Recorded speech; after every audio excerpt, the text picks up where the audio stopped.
Seigneur, merci pour ta souveraineté. Merci pour ce moment fabuleux que tu donnes à Roland et à Cédric de vivre. Merci Seigneur pour tout ce que tu vas faire ici, pour cette parole qui sont plus des conseils, car ce sont des enfants et ce sont des conseils que je donne à l'un et à l'autre plutôt qu'une prédication. Merci Seigneur d'avoir permis au président de l'église Frontière Globale, le révérend pasteur Gaëtan Jacob, d'avoir accepté de présider à la cérémonie nuptiale. Merci pour la coordinatrice de la communauté bouddhiste des Gaguets, le révérend Anne-Vie, et merci Seigneur pour ton serviteur, le pasteur leader, donc Jacques Didier. Que le Seigneur vous bénisse tous. Amen. Alléluia. Amen. Quand tu grandis, quand on était encore jeune, il y avait une chanson qui disait que les choses qui arrivent aux autres commencent aussi à arriver. Voilà. Donc un jour, j'étais là tranquillement chez moi. On m'a dit que mon fils Cédric veut me voir. Je me suis dit, ah, c'est sûr que peut-être il veut des idées pour son travail, ou alors il a peut-être quelques soucis personnels. Quand il est venu me voir, je lui ai dit que mon fils, qu'est-ce qu'il est? Il me dit que, pasteur, j'étais à l'hôpital. Ma tension monte. Quand je lui dis descendre, elle monte. Mon cœur tape. Même le tam-tam qui annonce les funérailles au village ne tape pas comme ça. Mon cou est serré, comme si on avait attaché mes nerfs. Et j'ai la gorge sèche, même si je bois 5 litres d'eau. Je lui ai dit que tu veux la prière. Il me dit non. J'ai dit tu veux alors me voir pourquoi. Il me dit que j'étais à l'hôpital. J'ai dit au docteur que je veux qu'il me donne les calmants pour que je me sente plus ça. Il m'a dit qu'avant de me donner les calmants, il faut qu'il détecte d'abord la maladie que j'ai. Il m'a fait les examens. Il m'a dit que la maladie que j'ai s'appelle neuropathie cardiovasculaire à ralentidite aiguë.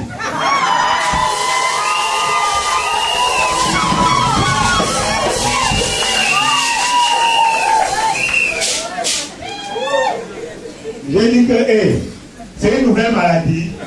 C'est sorti quand? Il me dit que parce que je ne sais pas.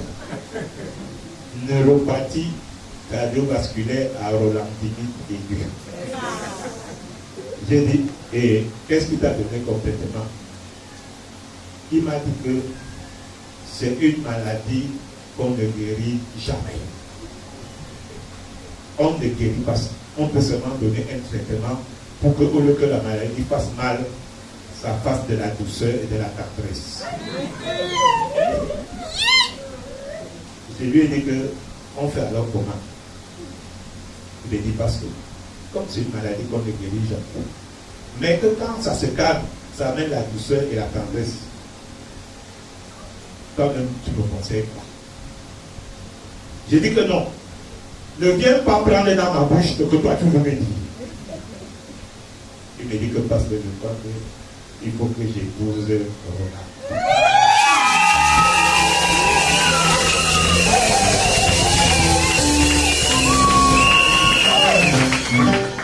J'ai dit que, ok,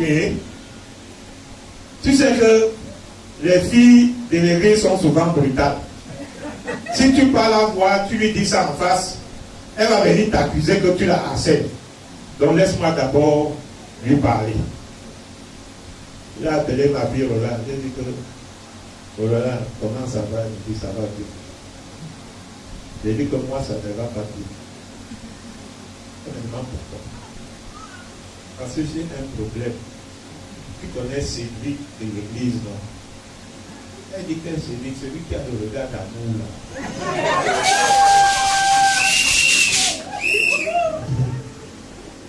Celui qui a la voix comme un chant de la cathédrale. C'est grave. Celui qui a le teint chocolat caramel qu'on a seulement envie de le manger pour lui.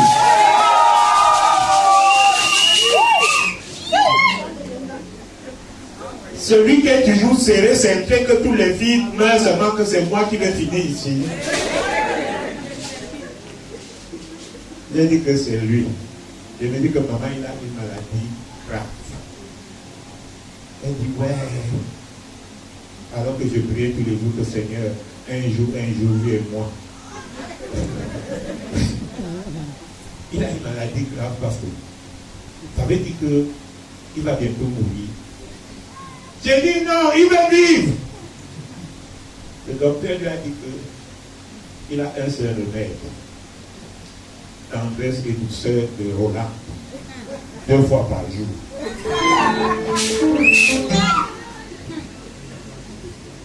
Elle m'a dit qu'elle a commencé à sourire. Elle m'a dit que parce que je vais te dire quelque chose. Mais ne dis à personne. Elle n'est pas là, donc je peux dire.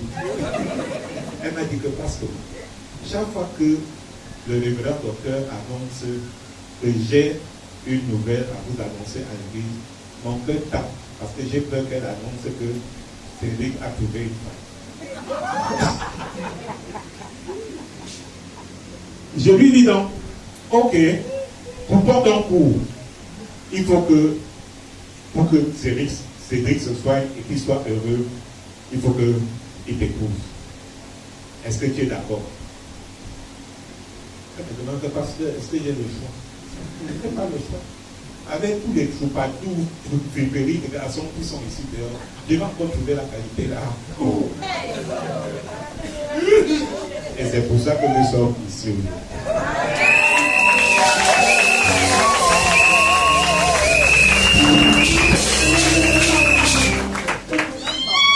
L'amour n'a que 2 piliers, les piliers et les principes.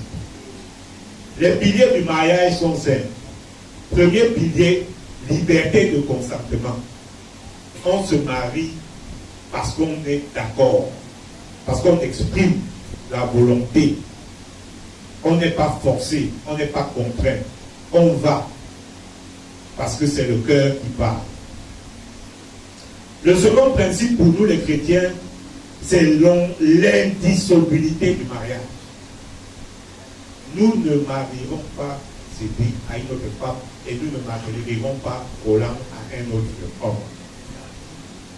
Le seul nom de Cédric et de Roland dans le cahier de la communauté pour Christ sera écrit une seule et une seule fois. Le troisième pilier, c'est la fidélité. C'est la fidélité. Quelles que soient les difficultés de la vie de couple, les époux doivent entrer dans la grâce de la fidélité en s'appuyant sur la conciliation.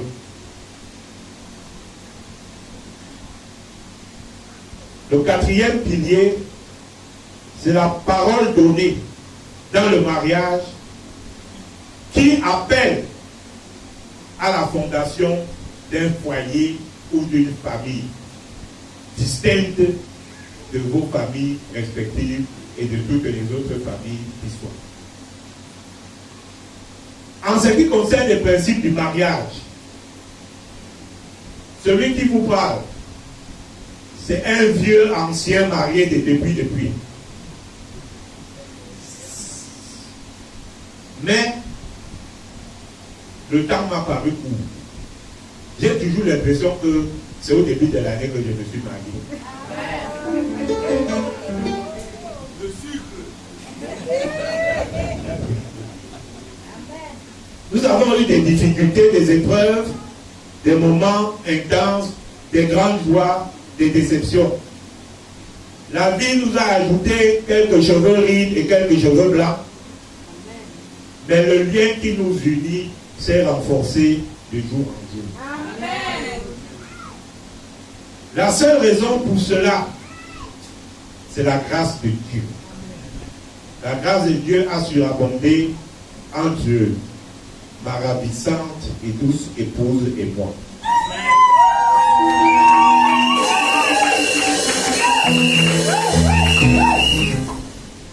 Dans les principes bibliques, nous avons le premier principe. Éphésiens 5, versets 25 à 27, rapidement, tu peux lire.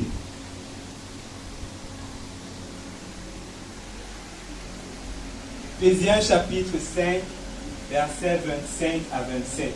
25. Marie, aimez vos femmes comme Christ a aimé l'Église et s'est livré lui-même pour elle. 26. Afin de la sanctifier par la parole, après l'avoir purifiée par le baptême d'eau. 27. Afin de faire paraître devant lui cette Église glorieuse, sans tache, ni ride, ni rien de semblable, mais sainte et irrépréhensible. Amen. Christ doit être au centre de tes préoccupations, c'est lui. Parce que c'est Christ qui a développé le plus grand amour possible. Et en te tournant vers Christ, il te donnera les moyens, la force et la capacité de développer ce plus grand amour possible à Roland. De telle façon que vous puissiez paraître aux yeux des hommes et même aux yeux de Dieu comme un couple de chrétiens honnêtes. Le deuxième principe, c'est l'amour. Tel qu'on nous le lit dans 1 Corinthiens au chapitre 13. Si tu peux trouver les passages qui parlent de l'amour, s'il te plaît. L'amour doit être l'objet permanent de vos pratiques. Le pardon, l'esprit de service de l'autre, les petites attentions à traiter l'autre comme si nous avions affaire à Jésus lui-même, le respect profond, le langage respectueux et la déférence mutuelle sont la base d'un amour sincère et profond. Qu'est-ce que le Corinthiens 13 nous dit pour l'amour? 1 Corinthiens chapitre 13, verset 4. La charité est patiente, elle est pleine de bonté, la charité n'est point envieuse, la charité ne se vante point, elle ne s'enfle point d'orgueil. 5. Elle ne fait rien de malhonnête, elle ne cherche point son intérêt, elle ne s'irrite point, elle ne soupçonne point le mal. 6. Elle ne se réjouit point de l'injustice, mais elle se réjouit de la vérité. 7. Elle excuse tout, elle croit tout, elle espère tout, elle supporte tout. 8. La charité ne périt jamais.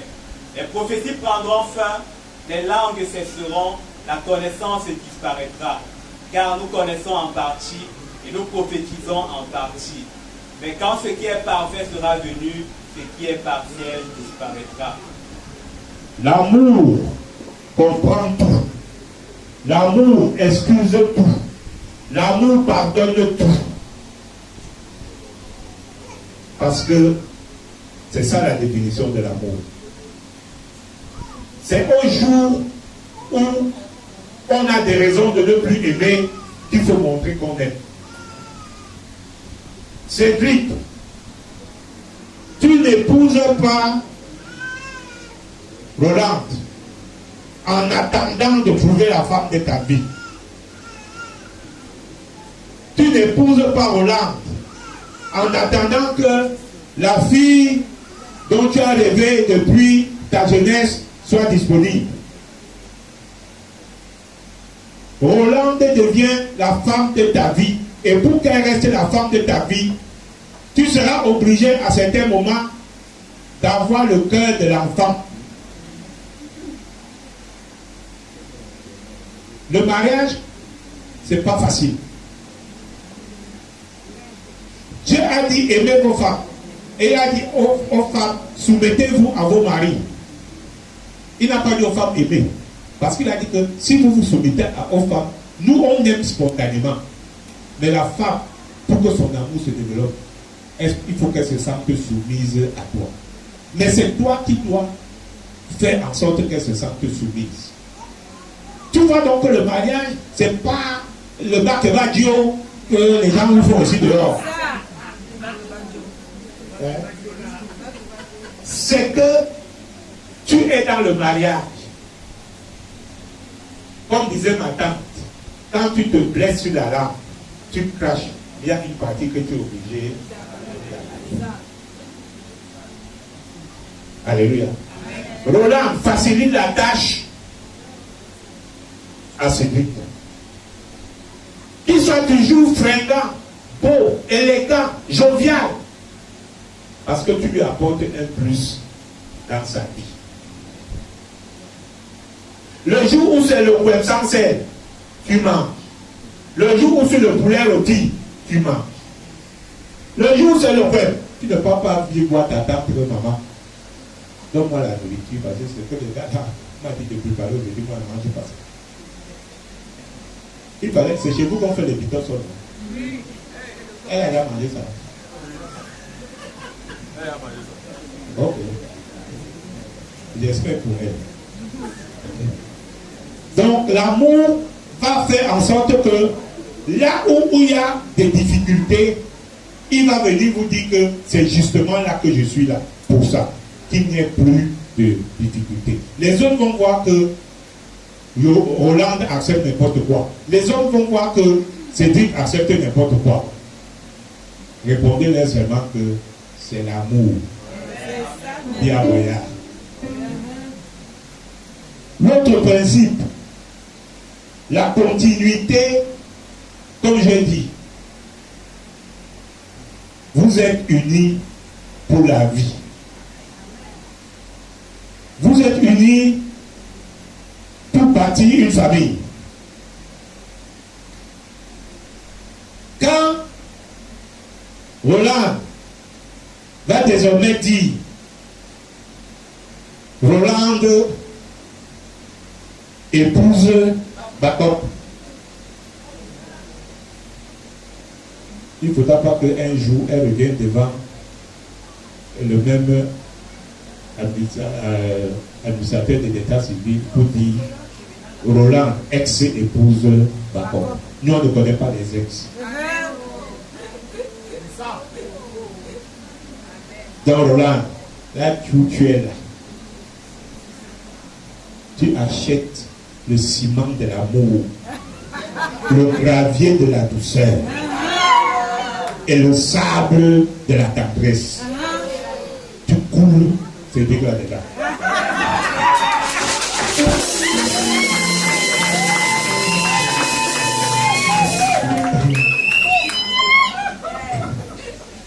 Désormais, vous formerez une seule chair. Parce que l'intention de chacun est dirigée vers l'autre. Les besoins de l'un sont le souci de l'autre. Et vous allez développer la joie et l'harmonie. Éphésiens 5, 28 à 30. Éphésiens chapitre 5, versets 28 à 30. 28. C'est ainsi que les maris doivent aimer leurs femmes comme leur propre corps. Celui qui aime sa femme s'aime lui-même. 29. Car jamais personne n'a haï sa propre chair, mais il la nourrit et en prend soin, comme Christ le fait pour l'Église. 30. Parce que nous sommes membres de son corps. Amen. Oui, tu es un bon garçon, Cédric. C'est Dieu qui t'a donné. Est-ce que je vois? Mais j'espère qu'il n'y a pas des gens dehors qui disent qu'il aille se marier. On va gérer notre problème après. Il n'y a aucun problème à gérer après.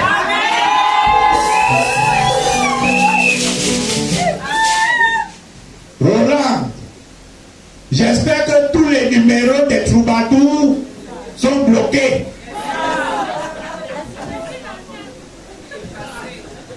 Et ils ne sont pas bloqués, il y a les messages automatiques, comme on a appris l'autre jour. Vous n'êtes pas autorisé à appeler ce numéro. Comme ça, tu n'as pas à avoir peur de quoi que ce soit. Même si ton téléphone sonne, que Cédric veut faire la jalousie, il va entendre, vous n'êtes pas autorisé à appeler ce numéro.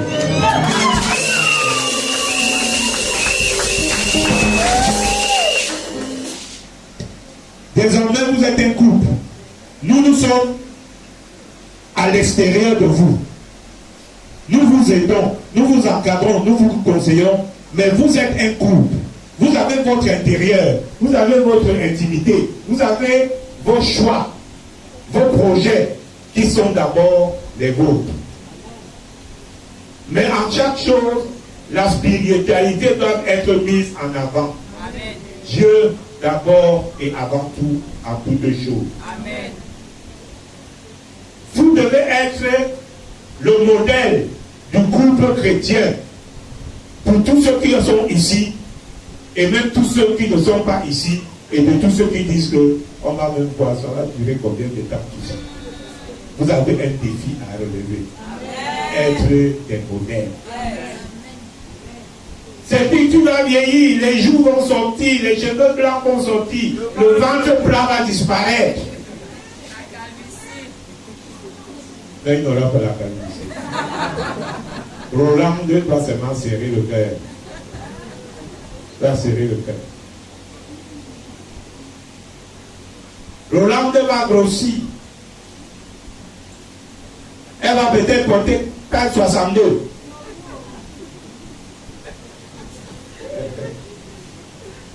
Tu seras obligé de dire que même si c'est taille 68, tu restes ma préférée.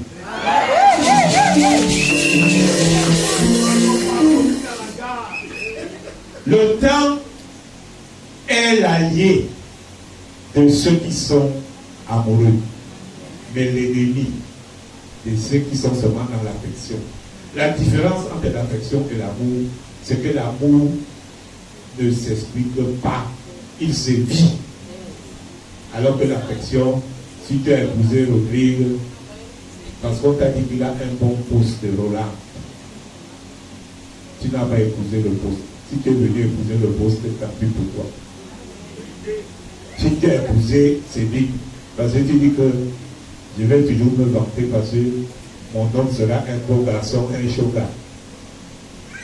Si c'est ça qu'il a ton cœur, à partir de demain, il va grossir plus que moi. Tu ne pourras plus te vanter. La même chose pour Cédric. Soyez donc dans l'amour. Vivez dans l'amour. Mais vivez l'amour dans une soumission non contrainte, mais acceptée de l'un à l'autre. Séduite. Il n'y a aucune femme qui refuse de rester avec un homme dont elle sait qu'il est prêt à mourir pour elle. Il plante des souvenirs dans la tête de ta femme.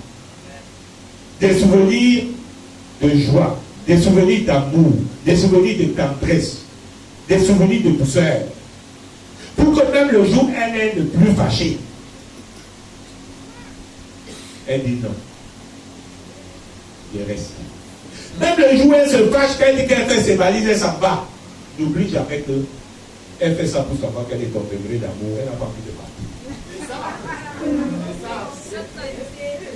Supplie. Maman, tu vas où? Ouais. Je vais devenir quoi ici dehors? Ma vie est finie. Supplie, supplie, supplie. Elle va rester. Les femmes aiment les bonbons et les chocolats de la bouche. Que le Seigneur bénisse votre union et vous bénisse.